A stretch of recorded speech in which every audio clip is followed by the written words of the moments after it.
فعل ہے، اور اس کا فاعل کہاں ہے؟ بعدو. بعدو اس کا فاعل ہے، وہو مضاف، اور زملائی جو ہے یہ اس کا مضاف الیہ ہے، وہو مضاف، اور یا متکلم پھر اس کا مضاف الیہ ہے. تو اس رعا کا مفعول بھی کا ہے ان نعودا، یہ ایک مصدر المول ہے اور اس کا مفعول بھی ہے. اور نعودا کا فاعل کا ہے؟ اس میں جو نحنو کی ضمیر مستتر ہے وہ اس کا فاعل ہے، اور مدرسہ یہ اس کا مفعول بھی ہے، وہ مضاف، اور نہ اس کا مضاف الیہ ہے. اور المریدہ کیا ہے؟ یہ مدرسہ کی نعت ہے. دیکھیں یہاں پر مدرسہ کیا ہے؟ منصوب ہے نا، اور پھر یہ المریدہ کیا ہے؟ یہ بھی منصوب ہے، تو یہ اس کی نعت ہے. یعنی کہ میرے بعض کلاس فیلو نے سوچا کہ ہم اپنے بیمار استاد کی عیادت کریں. فقلت لہم، اب فا کیا ہے؟ حرف عطف ہے، قل فعل ہے، اور تو اس کا فاعل ہے، لہم جار مجرور ہے. یعنی کہ تو میں نے ان سے کہا، لیس الوقت مناسبا للعیادتی. تو اب دیکھیں فعل آدھا کا مصدر آ گیا نا، عیادتی. تو اب یہاں پر لیسا کیا ہے؟ یہ من اخواتی کانا ہے، یہ کانا کی بہن ہے. اس کا بھی کانا کی طرح ایک اسم ہوگا اور وہ مرفوع ہوگا، اور ایک خبر ہوگی جو کہ منصوب ہوگی. تو اب اس لیسا کا اسم کہاں ہے؟ الوقت. الوقت اسم لیسا ہے، اور پھر یہ مناسباً کو دیکھیں، یہ منصوب ہے نا، یہ خبر لیسا ہے، اور للعیادتی جار مجرور. اب اس عیادتی کو دیکھیں، یہ کیا ہے؟ یہ عادہ یعودو کا مصدر ہے. میں نے آپ کو بتایا تھا نا کہ عادہ کا مصدر عیادتن ہوتا ہے. تو اس کے معنی ہوں گے کہ یہ وقت عیادت کے لیے مناسب نہیں ہے. سنعودہ بعد صلاة العصر انشاء اللہ. اب یہ سا کیا ہے؟ حرف استقبال ہے، اور یہ کیا کرتا ہے؟ یہ فعل مضارع کو مستقبل کے لیے مخصوص کر دیتا ہے.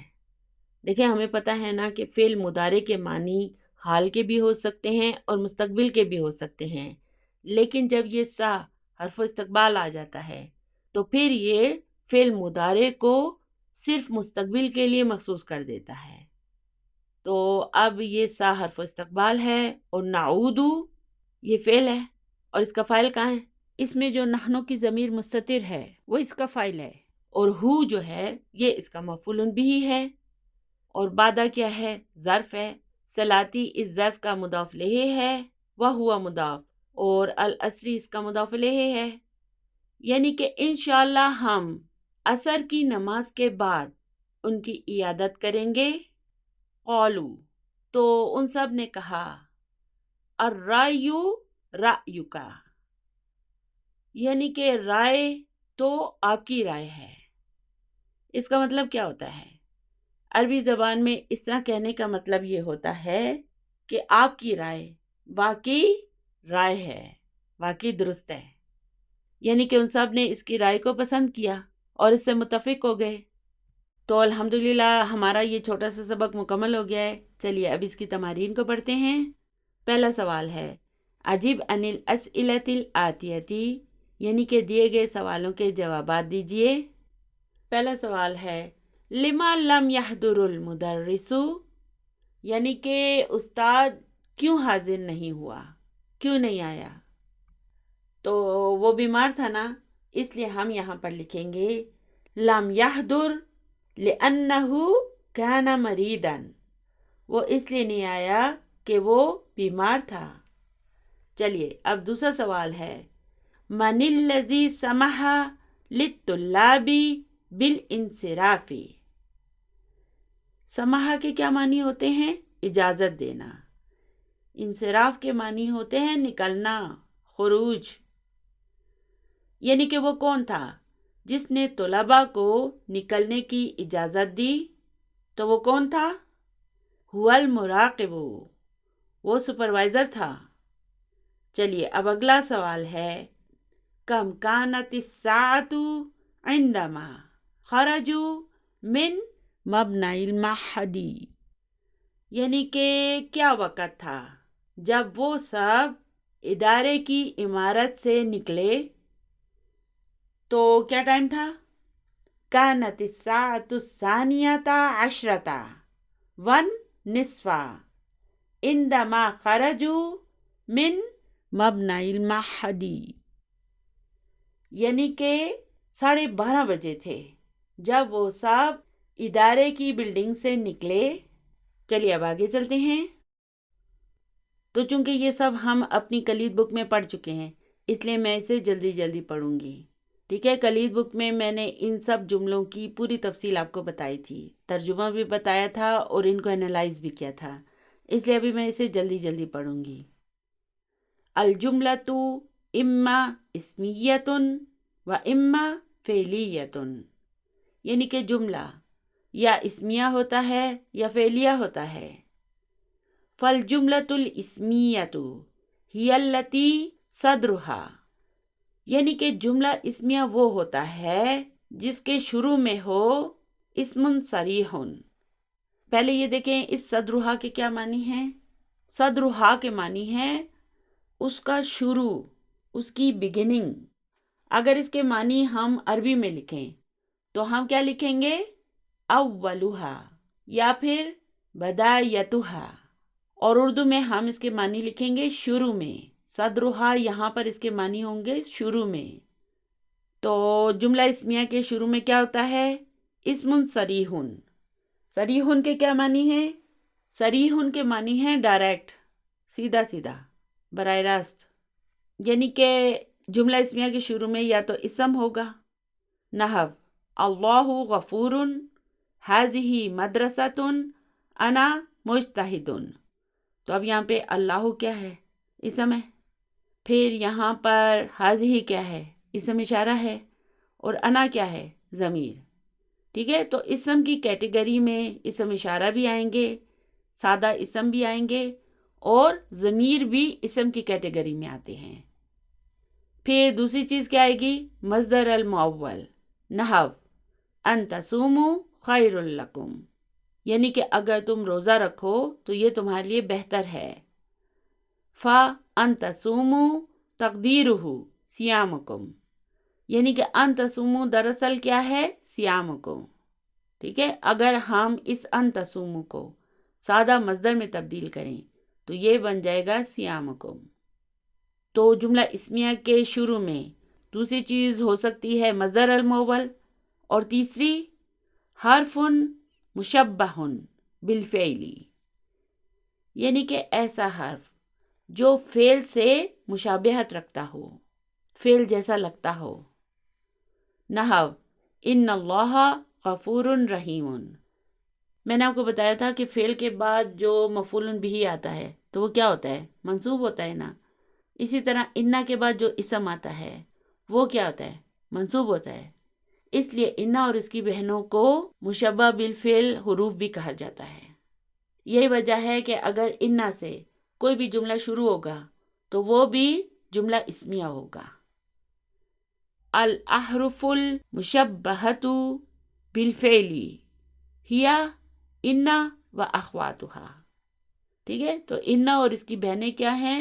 حروف مشبہ بالفعل ہیں، ایسے حروف جو کہ فعل سے مشابہت رکھتے ہیں، فعل کی طرح اپنے بعد آنے والے اسم کو منصوب کر دیتے ہیں۔ چلیے اب آگے چلتے ہیں۔ اب آگے ہے والجملۃ الفعلیۃ ہی التی صدرها، یعنی کہ جملہ فعلیہ وہ ہوگا جس کے شروع میں ہوگا فعل تام، فعل تام۔ فعل تام میں نے آپ کو بتایا تھا کسے کہتے ہیں؟ ایسا فعل جس سے فاعل کی ضرورت ہوتی ہے، نحو مثال طلعت الشمس، یعنی کہ سورج طلوع ہو گیا۔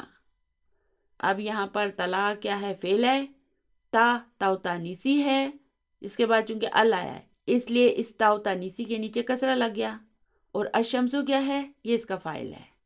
الفعل التام یحتاج الی فاعل، یعنی کہ فعل تام جو ہوتا ہے اسے فاعل کی ضرورت ہوتی ہے۔ والفعل الناقص یحتاج الی اسم و خبر، اور فعل ناقص کو ضرورت ہوتی ہے اسم کی اور خبر کی۔ تو اب آپ کو سمجھ آ گیا نا کہ جس فعل کو فاعل کی ضرورت ہوتی ہے وہ فعل تام ہوتا ہے، اور جس فعل کو ایک اسم اور خبر کی ضرورت ہوتی ہے، ہوتا وہ فعل ہے لیکن اسے ایک اسم اور خبر کی ضرورت ہوتی ہے، وہ فعل ناقص کہلاتا ہے۔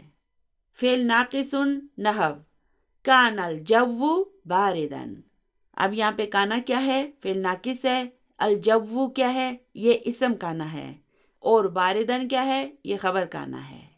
الافعال الناقصۃ یا کانا و اخواتها، یعنی کہ ناقص افعال کانا اور اس کی بہنیں ہوتے ہیں۔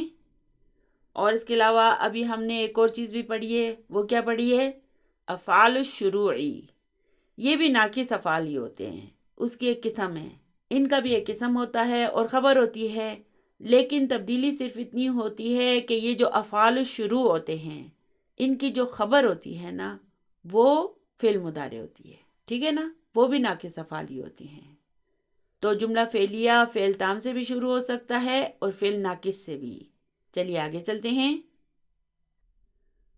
تو الحمدللہ یہ سب بھی ہم پڑھ چکے ہیں، یعنی کہ جملہ کی دو اقسام ہوتی ہیں، الجملۃ الاسمیۃ اور الجملۃ الفعلیۃ۔ جملہ اسمیہ کن تین چیزوں سے شروع ہوتا ہے؟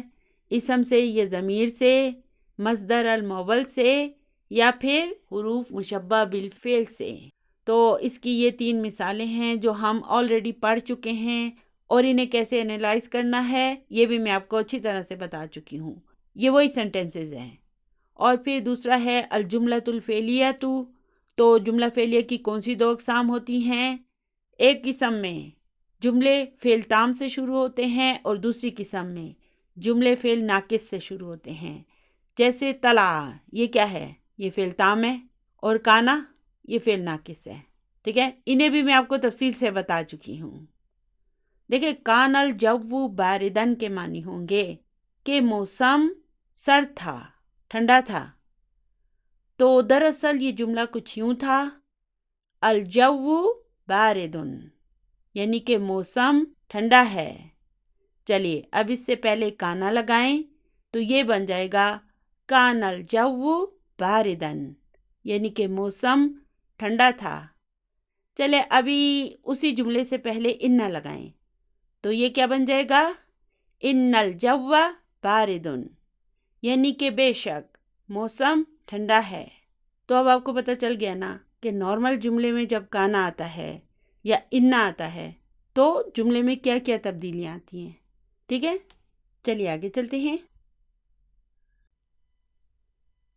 چلیے اب اگلا سوال ہے، استخرج ما فی الدرس من الجمل الاسمیۃ، یعنی کہ سبق میں سے اسمیہ جملوں کو نکالیں، وعین نوع الصدر فی کل واحد منہا، اور ان میں سے ہر ایک کے شروع میں جو آتا ہے اس کی قسم کو بھی بیان کریں۔ جملہ اسمیہ کے شروع میں کون سی تین چیزیں آ سکتی ہیں؟ پہلی چیز ہم نے پڑھی تھی اسم یا ضمیر، دوسری مصدر المول، اور تیسرا حروف مشبہ بالفعل۔ تو الحمدللہ سبق کو پڑھانے کے دوران میں نے آپ کو ہر ایک جملے کے بارے میں پوری تفصیل بتا دی ہے۔ اگر آپ کے ذہن میں وہ تازہ نہیں ہے تو آپ اپنی سولوشن بک میں بھی اسے دوبارہ چیک کر سکتے ہیں، یعنی کہ تقریباً یہ سوال ہم کر چکے ہیں سبق کو پڑھتے ہوئے۔ ہر ایک جملہ اسمیہ اور جملہ فعلیہ کے شروع میں جو لفظ آتا ہے نا اس کی اسپیشیز کے بارے میں، قسم کے بارے میں آپ کو بتا چکی ہوں۔ اور اگر آپ اسے لکھنا چاہتے ہیں تو آپ اپنی سولوشن بک میں ان جملوں کو اور ان کے شروع کے لفظ کی قسم کو دیکھ سکتے ہیں۔ چلیے اب تیسرا سوال ہے، استخرج ما فی الدرس من الجمل الفعلیۃ، یعنی کہ سبق میں سے جو جملہ فعلیہ ہیں انہیں نکالیں، وعین نوع الصدر فی کل واحد منہا، اور ان میں سے ہر ایک کے شروع کی قسم کو بھی بیان کریں، یعنی کہ جو شروع والا لفظ ہے اس کی قسم کو بھی بیان کریں۔ تو ہم نے اس سبق میں کیا پڑھا ہے کہ جملہ فعلیہ کے شروع میں فعل کی کون سی دو اقسام آ سکتی ہیں؟ فعل تام اور فعل ناقص۔ تو الحمدللہ سبق کو پڑھاتے ہوئے یہ سوال بھی ہم کر چکے ہیں۔ اگر آپ کو بھول گیا ہو تو آپ اسے بھی اپنی سولوشن بک میں چیک کر سکتے ہیں۔ دیکھیں نا، چونکہ سبق میں ہر ایک جملے کے بارے میں آپ کو ساتھ ساتھ پوری تفصیل بتاتی گئی ہوں، اس لیے اب ان جملوں کو آپ خود کریں، یوں سمجھیں کہ آپ کا ہوم ورک ہے۔ اگر آپ ایسا کریں کہ میری ویڈیو کو دیکھنے کے بعد اپنے سبق کو کھولیں اور ہر ایک جملے کے شروع میں جو آ رہا ہے نا، اس کی قسم کو خود سے آئیڈینٹیفائی کریں تو یہ آپ کے لیے بہت اچھا ہوگا۔ اور پھر بھی اگر آپ کو سمجھ نہیں آ رہا تو آپ اپنی سولوشن بک میں اس کا جواب بھی دیکھ سکتے ہیں، ٹھیک ہے نا؟ یہ سب تو میں آپ کو کرا چکی ہوں، یہی وجہ ہے کہ ابھی میں انہیں دوبارہ نہیں کرا رہی ہوں۔ پورے سبق کو دوبارہ پڑھنا اتنا آسان نہیں ہے، اس میں بھی ہمارا کافی ٹائم لگ جائے گا۔ تو چلیے آگے چلتے ہیں۔ اگلا سوال ہے، حول المصادر الواردة في الجمل الآتية إلى مصادر مؤولة۔ تو یہ کیا ہے؟ حول کون سا فعل ہے؟ یہ فعل ہے حولا یحول، اور پھر حول کیا ہے؟ یہ اس کا فعل امر ہے، اور پھر یہاں پر المصادرہ کیا ہے؟ یہ اس کا مفعول بھی ہے، اور الواردہ یہ المصادرہ کی نعت ہے۔ اور یہاں پر دیکھیں الہ کے بعد مصادرہ کیوں لکھا ہے؟ اس کے بعد تو اسے مجرور ہونا چاہیے، اس لیے کہ یہ مصادر ممنوع من الصرف ہوتا ہے، مصدر کی جمع جو ہوتی ہے نا، یہ ممنوع من الصرف ہوتی ہے۔ یہی وجہ ہے کہ مجرور ہونے کے باوجود اس کے آخر میں فتح آئی ہے۔ اور پھر اس مؤولتین کو دیکھیں، اس کے آخر میں گولتا کیوں آ گئی؟ کیونکہ کل جمع مؤنث، دیکھیں یہ مصادر کے لیے آئی ہے نا، اور مصادر کیا ہے؟ مصدر کی جمع ہے، اس لیے اس کے لیے پھر مؤولتین آیا ہے، یعنی کہ مؤنث واحد آیا ہے۔ تو یہاں پہ لکھا ہے حول المصادر الواردہ، یعنی کہ دیے گئے مصادر کو تبدیل کریں، فی الجمل الآتیتی دیے گئے جملوں میں، الی مصادر مؤولۃ مصدر المؤول کی طرف۔ چلیے پہلا جملہ ہے، بقاؤک ہنا فی العطلۃ احسن لک۔ اب اس بقاؤک کو دیکھیں، پہلے مجھے بتائیں اس کے معنی کیا ہوں گے؟ اس کے معنی ہوں گے تمہارا سٹے کرنا، رہنا۔ تو اب اس جملے کے معنی ہوں گے کہ چھٹیوں میں تمہارا یہاں رہنا تمہارے لیے بہتر ہے۔ تو یہ بقاؤ کا کون سا فعل ہے؟ بقیہ یبقا، جیسے ہم نے پڑھا تھا نسیہ ینسا، خشیہ یخشا، اسی طرح یہ بھی کیا ہے؟ بقیہ یبقا۔ چلیے اب اس بقاؤ کا کو مصدر المؤول میں تبدیل کریں تو یہ بن جائے گا ان تبقا، ان تبقا ہنا فی العطلۃ احسن لک۔ ٹھیک ہے، معنی سیم ہوں گے، اس کے معنی بھی ہوں گے کہ چھٹیوں میں تمہارا یہاں رہنا تمہارے لیے بہتر ہے۔ چلیے اگلا جملہ ہے، سکننا فی المہجع افضل لنا، یعنی کہ ہمارا ہاسٹل میں رہنا ہمارے لیے بہتر ہوگا۔ چلیے تو اب ہم نے کیا کرنا ہے؟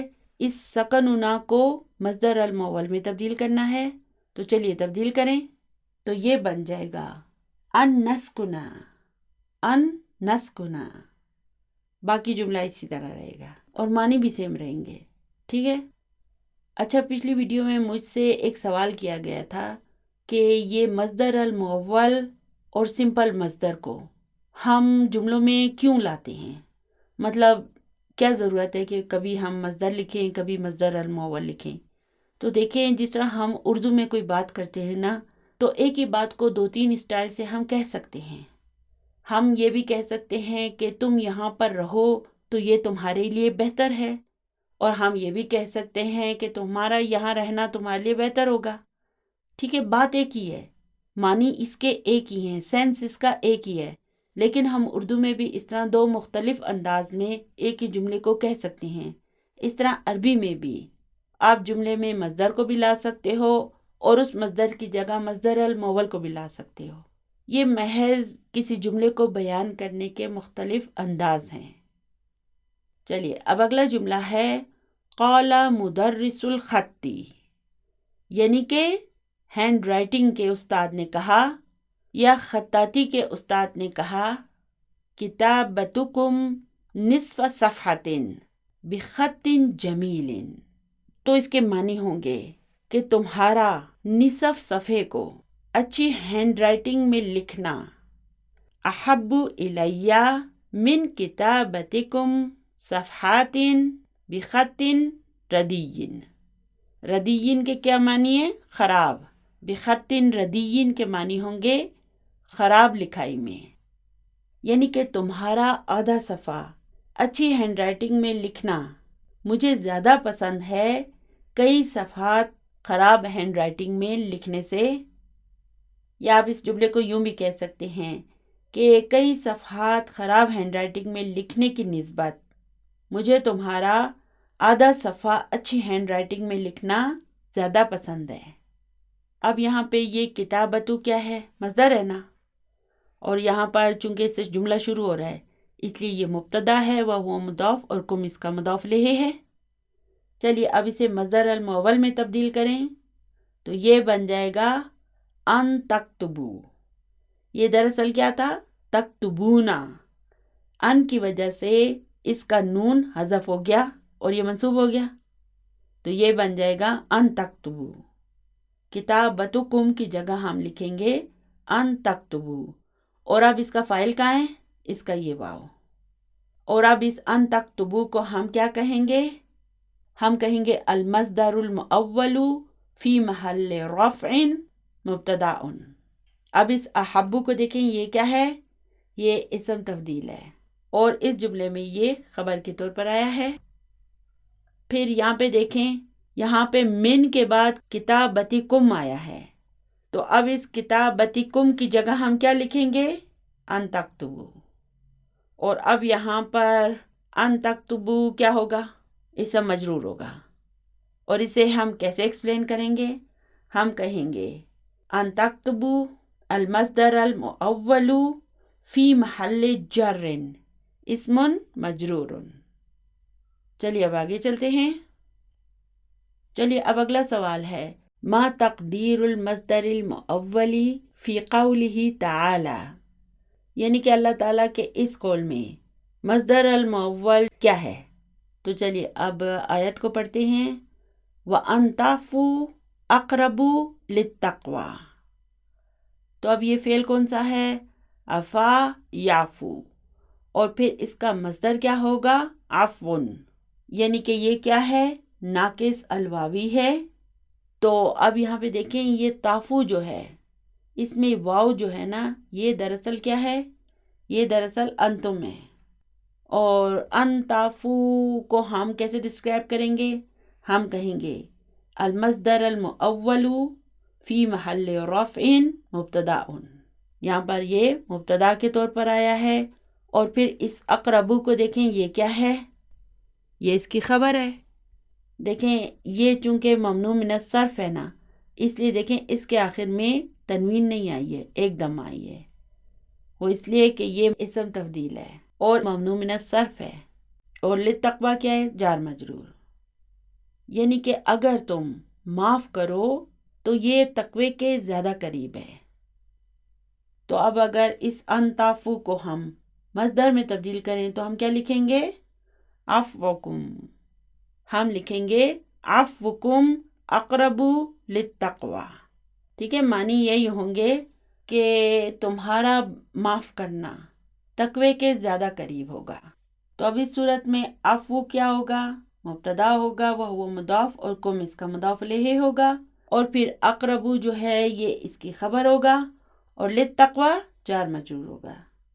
چلیے اب اگلا سوال ہے، ہاتی ثلاثۃ امثلۃ للجملۃ الاسمیۃ صدرها احرف مشبہۃ بالفعل، یعنی کہ ابھی ہم نے کیا کرنا ہے؟ ہم نے 3 ایسے جملہ اسمیہ کو لکھنا ہے جو مشبہ بالفعل حروف کے ساتھ شروع ہوتے ہوں، اور یہ کون سے حروف ہوتے ہیں؟ انا اور اس کی اخوات۔ تو چلیے اب 3 جملے بنائیں۔ ہم یہ بھی کہہ سکتے ہیں ان اللہ غفور رحیم، یعنی کہ بے شک اللہ غفور الرحیم ہے، یا ان مدرسکم مریضن، یعنی کہ تمہارا استاد بیمار ہے۔ اور پھر چلیے اگلا جملہ ہم کہتے ہیں کأن الفصل سوق، یعنی کہ جیسے کلاس کوئی بازار ہو، مارکیٹ ہو۔ اور ہم یہ بھی کہہ سکتے ہیں لعل بلالا یزورنی الیوم، یعنی کہ امید ہے کہ بلال آج مجھے ملنے آئے گا۔ اب اگلا سوال ہے ہاتی ثلاثۃ امثلۃ للجملۃ الفعلیۃ صدرها افعال تامۃ، یعنی کہ اب ہم نے کیا کرنا ہے، 3 ایسے جملہ فعلیہ کی مثالیں دینی ہیں جن کے شروع میں فعل تام ہو۔ اچھا پہلے مجھے بتائیں فعل تام کسے کہتے ہیں؟ ایسا فعل جو کہ اپنے مطلب کو واضح کرتا ہے اور اس کو فاعل کی ضرورت ہوتی ہے، اس کا اسم اور خبر نہیں ہوتی بلکہ اسے فاعل کی ضرورت ہوتی ہے، اس کا فاعل ہوتا ہے۔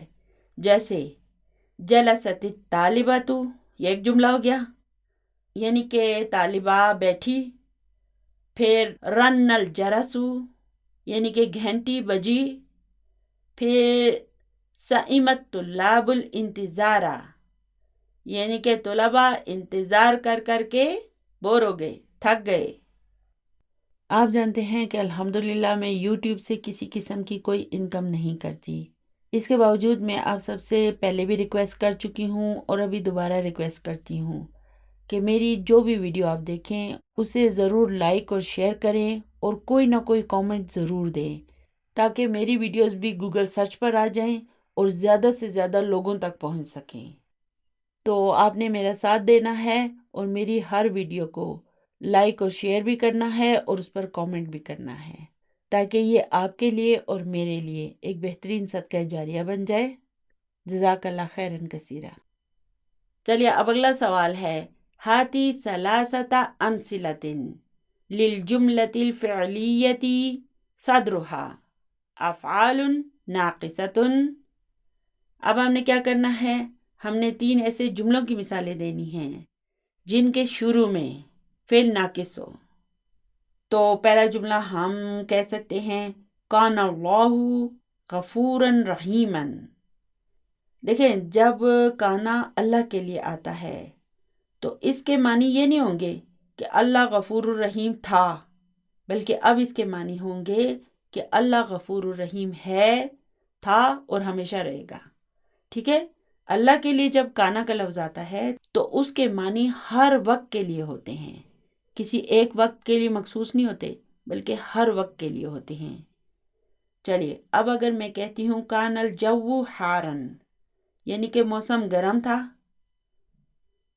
پھر اگلا جملہ ہم لکھ سکتے ہیں لیس القلم مکسورا، یعنی کہ قلم ٹوٹا ہوا نہیں ہے۔ پھر طفق الطلاب یکتبون، یعنی کہ طلباء لکھنا شروع ہو گئے یا طلباء لکھنے لگے۔ تو یہ ہو گئیں ناقص فعل کی مثالیں۔ چلیے اب آگے چلتے ہیں، یہ تو میں آپ کو یہاں تک پڑھا چکی ہوں، ٹھیک ہے، یہ ہم پڑھ چکے ہیں۔ چلیے اب اگلے سوال پر چلتے ہیں۔ اگلا سوال ہے ادخل کل فعل من هذه الافعال فی جملۃ مفیدۃ۔ اچھا ابھی یہاں پر انہوں نے یہ سوال تو لکھ دیا ہے لیکن افعال کو اس کے نیچے نہیں لکھا۔ اولڈ بک میں اس سوال کے نیچے پھر افعال کا بھی ذکر آیا ہے، تفقہ، جعلا، اخذا اور شرع بھی لکھا ہوا ہے، ٹھیک ہے۔ تو انہوں نے یہاں پر سوال کو تو لکھ دیا ہے لیکن افعال کو لکھا ہی نہیں ہے، تو آپ ایسا کریں کہ خود لکھ لیں۔ یہاں پر لکھیں تفقہ، جعلا، اخذا اور شرع۔ ان افعال کے ہم نے کیا کرنے ہیں، جملے بنانے ہیں۔ تو چلیے تفقہ کا جملہ بنائیں۔ ہم لکھتے ہیں تفق الرجل یصلی، یعنی کہ آدمی نماز پڑھنے لگا یا آدمی نے نماز پڑھنا شروع کیا۔ پھر اگلا فعل ہے جعلا، جعل الطفل یضحک، یعنی کہ بچہ ہنسنے لگا۔ پھر اگلا فعل ہے اخذا، اخذ الطالب یقرأ، یعنی کہ طالب علم نے پڑھنا شروع کیا یا طالب علم پڑھنے لگا۔ اور شرع حامد یکتبو، یعنی کہ حامد نے لکھنا شروع کر دیا یا حامد لکھنے لگا۔ تو چلیے ابھی اگلے سوال پر آ جاتے ہیں۔ ہاتی مضارع الافعال الاتیتی، یہ سارے افعال ہیں، ہم نے کیا کرنا ہے؟ ہم نے ان کے مضارع کو لکھنا ہے۔ تو پہلا فعل ہے تحرکا۔ دیکھیں آپ کو یاد ہوگا کہ بک 2 کے فوراً بعد میں نے آپ کو مزید فی افعال تھوڑا بہت پڑھا دیے تھے، تاکہ جب آپ اپنے سبق میں انہیں پڑھیں تو آپ انہیں کچھ نہ کچھ تو ضرور سمجھ پائیں۔ امید ہے کہ میرا یہ طریقہ کار آپ کے لیے بھی مفید ثابت ہوا ہوگا۔ تو اب اس تحرکہ کو دیکھیں، یہ کون سا باب ہے؟ جی ہاں، 5واں باب۔ میں نے آپ کو کیا بتایا تھا؟ اس باب کو کس نام سے آپ نے یاد رکھنا ہے؟ باب تبسم، شہناز تبسم۔ اور دراصل یہ کون سا باب ہے؟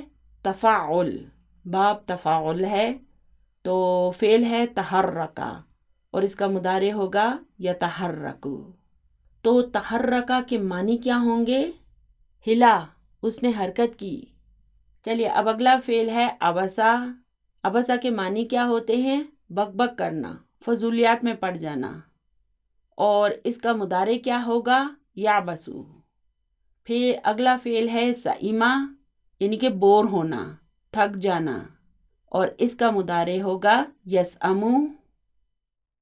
تو الحمدللہ آج کا ہمارا سبق بس یہیں تک تھا، دعاؤں میں یاد رکھیے گا۔ ربنا ہب لنا من ازواجنا وذریاتنا قرۃ اعین وجعلنا للمتقین اماما۔ سبحان ربک رب العزت عما یصفون وسلام علی المرسلین والحمد للہ رب العالمین۔ جزاکم اللہ خیرا کثیرا۔ السلام علیکم ورحمۃ اللہ وبرکاتہ۔